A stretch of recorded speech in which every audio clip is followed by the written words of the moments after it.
السلام عليكم ورحمة الله وبركاته. حلقة جديدة ضمن القوى العالمية، ضمن العالمية والمحلية. هزيمة الزمالك من المصري 2-1 النهاردة.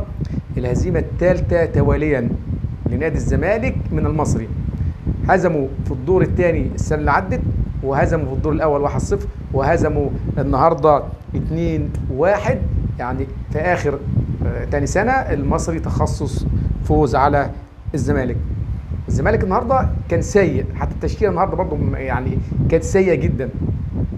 ضربه جزاء للزمالك ضيعها زيزو، ولكن علامات استفهام على التحكيم. وضربه جزاء ما فيهاش اساسا ضربه جزاء.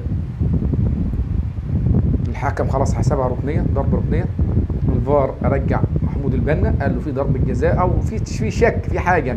راح محمود البنا، الكره عدت من تحت رجل ايد المدافع، ما لمستش ايده. لو لمست ايده هتخبط تحت.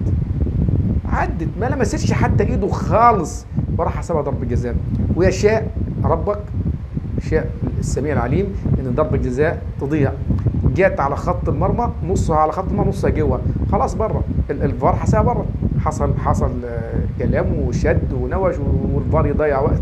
ولكن يعني التحكيم مش عارف يعني هو عايز يحسب ضربه جزاء ليه؟ يعني نادي الزمالك ليه في فار ما فيهاش اساسا بالمره ضربه جزاء خالص؟ يعني ضربه جزاء من الخيال، من الخيال. الام زيزو غير، نزل اوباما احرز الهدف. كانت خلاص النتيجه 2-0 للمصري، 2-1. كمان في الشوط الاول حسب 5 دقائق كتيره، والشوط الثاني 11 دقيقه.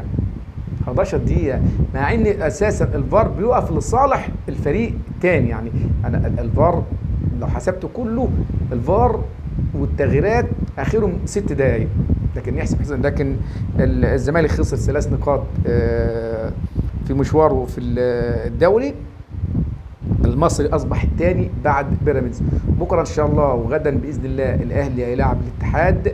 الاهلي لازم يفوز، يعني حتى لو فاز بكره مش هيبقى مركز تاني. لازم يفوز الماتش اللي جاي بتاع بكره، والماتش التاني اللي بعديها، عشان خاطر يبقى المركز التاني. من اخبار اوروبا، اوروبا طبعا بدا حاليا، او اليورو. المجموعه الاولى طبعا المانيا فاز، زي ما قلت المانيا فاز على اسكتلندا 5-0 ب3 نقاط، ثم سويسرا 3 نقاط بفوز على المجر 3-1. المجموعه الثانيه اسبانيا 3 نقاط بفوز على كرواتيا 3-0، وايطاليا 3 نقاط بفوز على البانيا 1-0.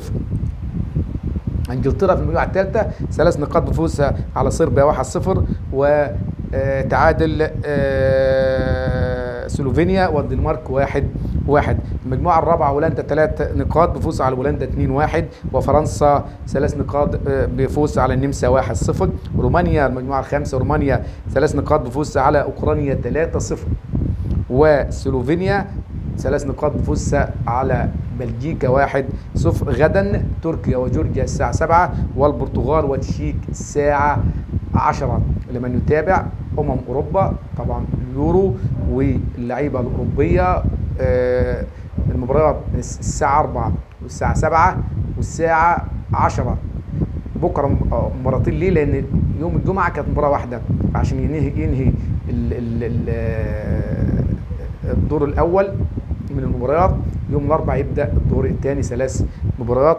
اتمنى ان شاء الله ان يعني تكونوا سعدتوا بهذه الحلقه. لايك وشير ودعم من اخيكم مجموعه القوى العالميه، والسلام عليكم ورحمه الله وبركاته.